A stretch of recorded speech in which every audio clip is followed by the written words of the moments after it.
Sanibonani and welcome to Melusi's Everyday Zulu Lesson 2.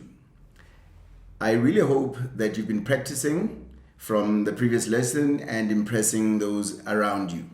Once again, I'm here with the highly Zulu and highly educated Tenju Mswane, who will be once again taking you through the lesson. Tenju. Sanibonani bafundi. I'm not going to explain that today because I'm hoping that you've been practicing from the past lesson and that you've been just going around it and saying Sanibonani to everyone. Yeah. So this week we're going to get into the nitty-gritties of isiZulu and just the basics of it as well. So what you'd learn as basics in English language as well. We're going to go through the alphabets of isiZulu, and in your lesson it says sounds imisindo. Sound, imisindo, nonkamisa. Nkamisa are vowels and alphabets. Yeah?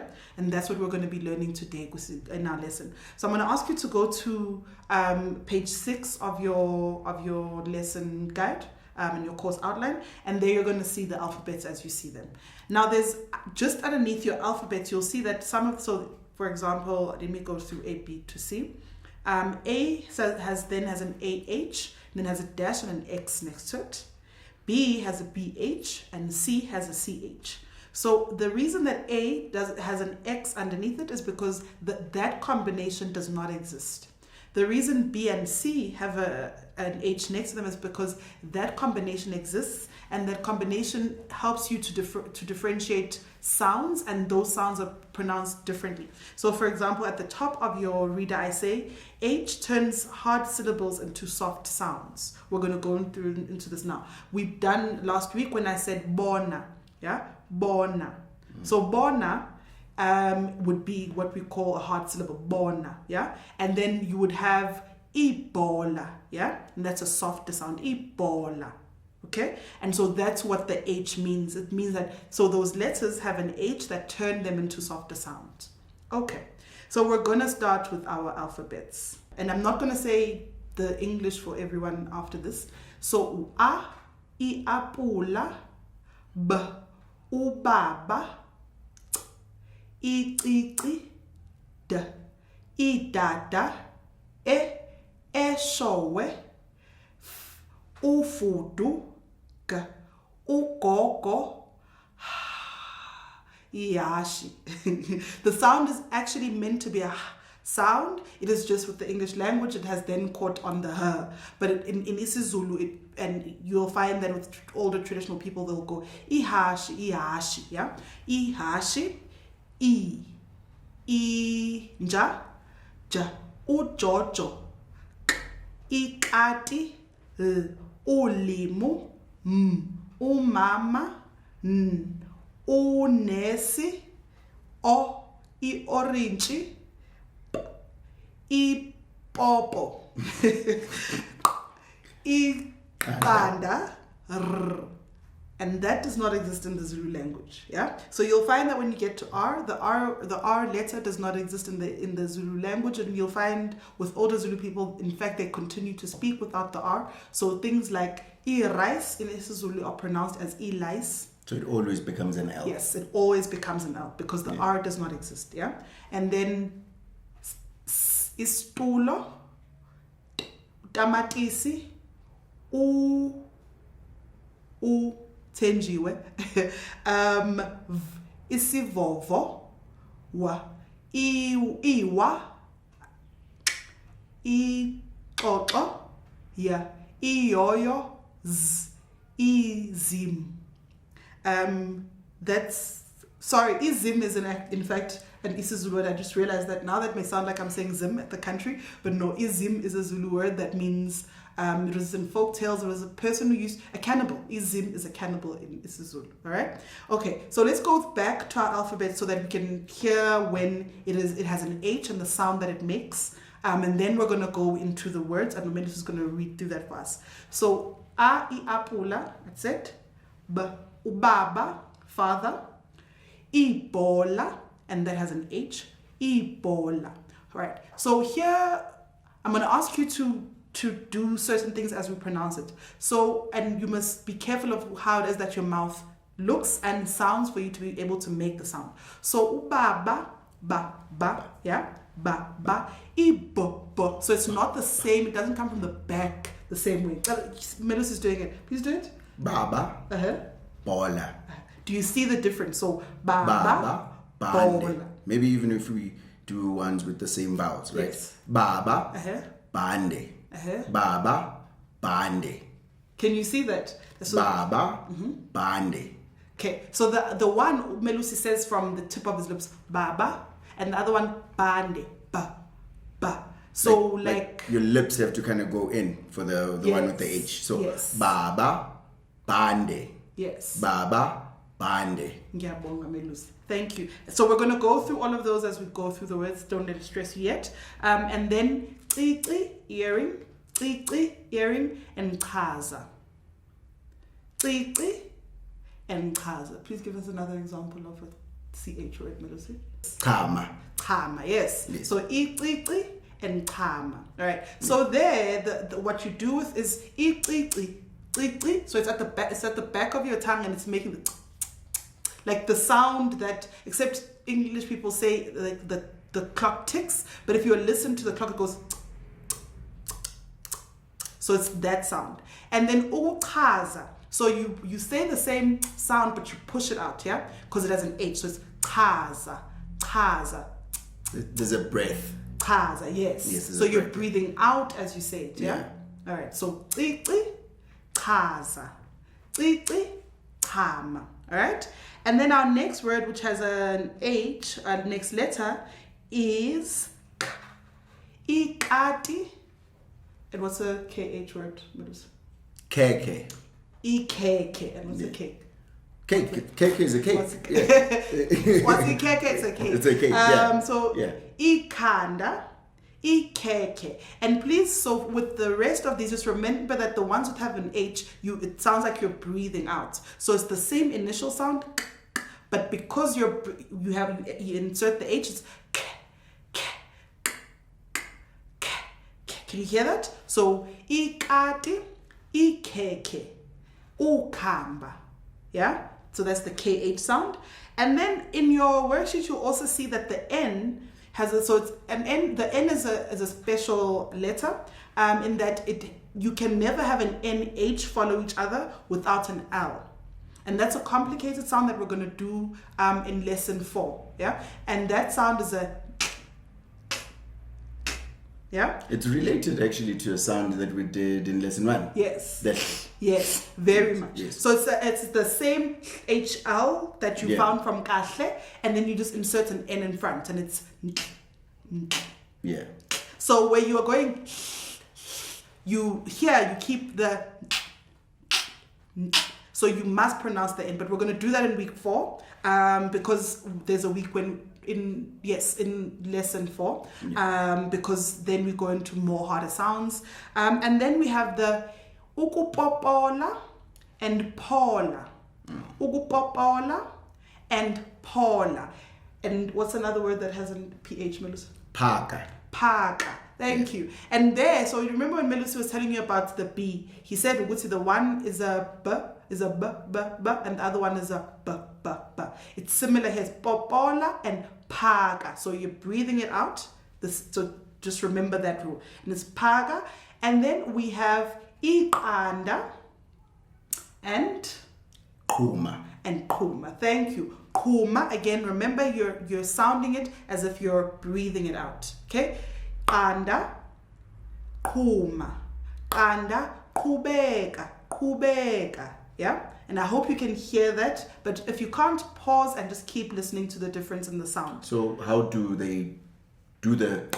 So the sound is you're clicking at the back of your teeth. So, and this is not just this is a non-Nguni click language speaker thing. So whether you're Sotho, Venda, Tswana, if you don't know the sound, you're clicking at the back of your teeth. So what you do is you click your tongue towards the top of your mouth and then you push it out. So you go. So it's as if you're snapping it. Yes. It's as if you're snapping your tongue.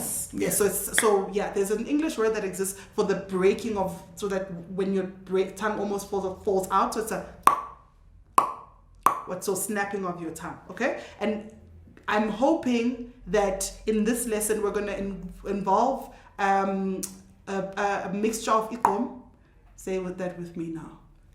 Babes would be very proud. So gom is a type of music that comes from that genre that when taxis are playing loud music, it goes boom, boom, boom, boom, boom. And that sounds. So iqanda kubeka. All right? And then the sound iselesele, which sounds this as you'd say it in English, iselesele, and then shweba, yeah, and that has an H. Shweba.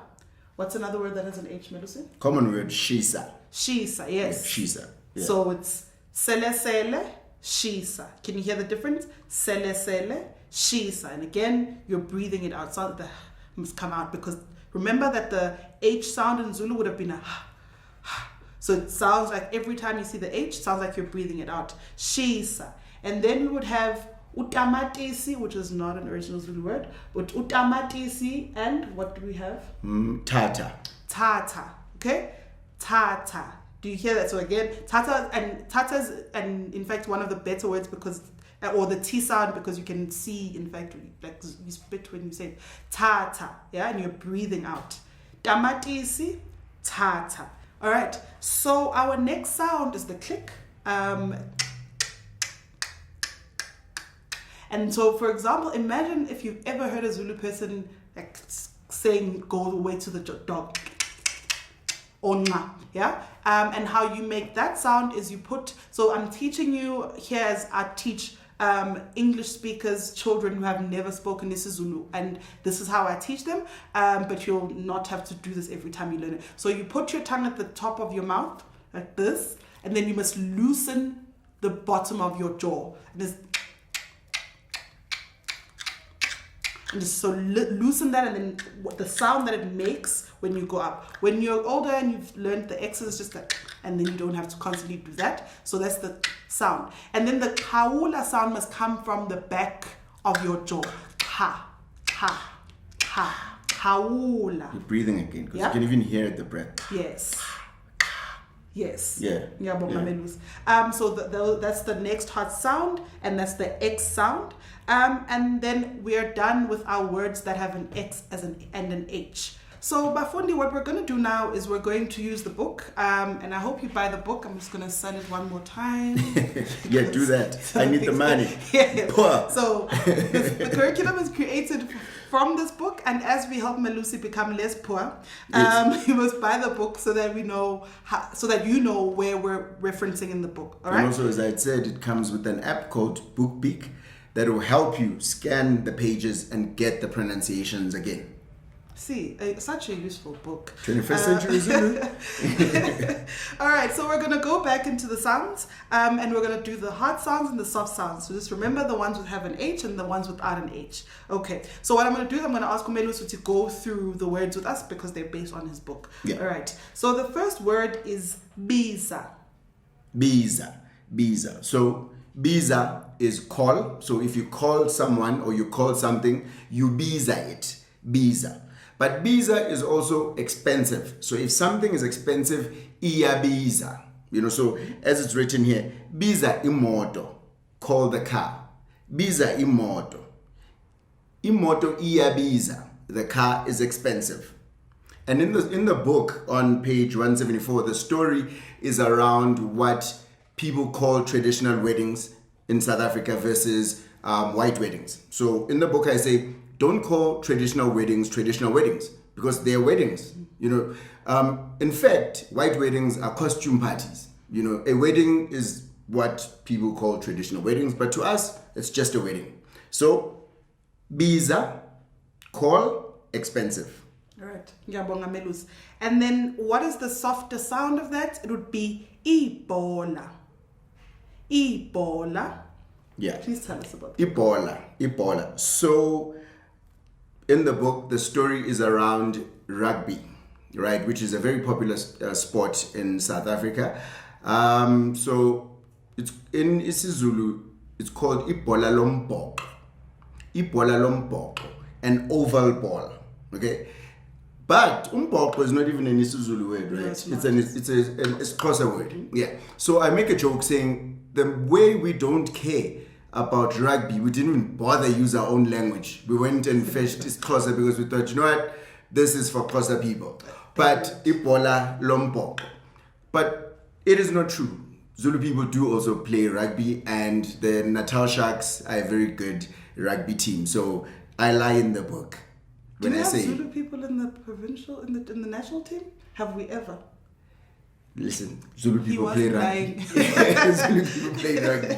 Okay, yeah. All right. So there was Ebola, and then in your worksheet we also then have buza. Just so you remember the buza, and Umelusi does in his book. So buza is ask, right? And the expression that we speak about in the book is buza ipas nespecial. Buza ipas nespecial. What that means is, directly translated, is you're asking me for my pass and special permit. So this goes back to apartheid, where black people couldn't move around in South Africa freely. You needed to have a passbook and a special permit. So when someone is asking you for your passbook and your special permit, when they buza you your pass and your special, they're being like an apartheid cop. They're harassing you. They're inquiring too much. So if someone is asking you too many questions and they're irritating you, you say to them, ungibuza ipas nespecial. Ungibuza buza ipas nespecial. Siyabonga Melus. He's old, that's why he knows these terms. I'm joking. And then the next one is ubhuti. Ubhuti. Ubhuti is an interesting one because in various contexts it might mean older brother, right? But it's a term that carries a lot of authority, you know. So even if let's say you're stopped by cops for speeding, you know, and that cop is younger than you know, to make him feel good about himself and hopefully he might release you. I'm not saying you should be bribing cops. You would say, but Booty, I'm sorry, you know. So even though he's younger than you, so it carries a lot of weight. Booty. And it's related to the Afrikaans word boet, which is also refers to a male, you know. So ubhuti. So when you want to endow respect on a man, you can say ubhuti or booty. Siyabonga Melus. And in fact, here's the one place where I find Afrikaans to be very useful as a language. So for example, Afrikaans people will have the word baba. My baba, that's my baba. And then they'll go boka. So that's the difference, the difference between a baba and a boka. And that's the difference between an H and a non-H, yeah? So what we're going to do is we're going to quickly recap all of the alphabets. And then we're going to wrap up our lesson. So the letter A is Zulu, A. Apula. The letter B is B. Baba. And then if it has an H, it's B. Ibola. The letter C is Kasula. And when it has an H, it's Chaza. The letter D is D. Dumisa. And that does not have an H. The letter E is E. Elangeni. The letter F is Funda, which is what we're doing. The letter G is G. Gogo. The letter I is E. Ihashi. The letter J is J. Jabula. The letter K is K. Kama. And when it has an H, it's Kawula. Thank you. Kawula. There you go. Siyabonga Melus. The letter L is L. Lala. The letter M is M. Muzi. The letter N is N. Nazo. The letter O is O. Oksalayo. The letter P is P. Popola. And then when it has an H, it's P. Pola. Okay, thank you. The letter Q is Kanda. Ikanda. Siyabonga. And when it has a Q, it's Q. Kamuka. The letter R does not exist in isiZulu. Nope. Let's remember that. Becomes an L. L. Rama. Lama. Lice, rice. The letter S is Saba. And when it has an H, it's sh. Shia. The letter T is Tamati. and when it has an H, it's Tando. The letter U is U. Umelusi. The letter V is V. Vula. The letter W is W. W. Where? The letter X is Kola. and when it has an H, it's Ka. Kaula. Go. The letter Y is Y. Y. Yini. And the letter Z is Zambane. Zambane. Thank you very much. We've come to the end of lesson 2. And they were going through imisindo, sounds. And I'm going to hand over to Melus. So yeah, thank you very much for learning with us. And I hope you found this lesson useful.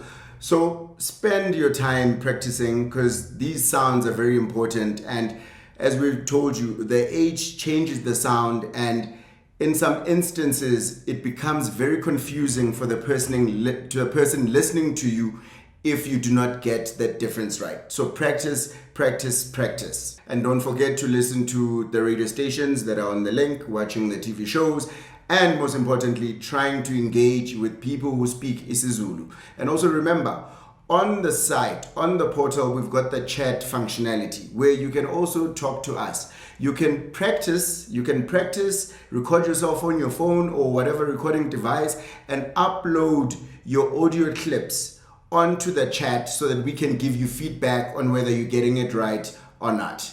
Thank you very much. See you next lesson.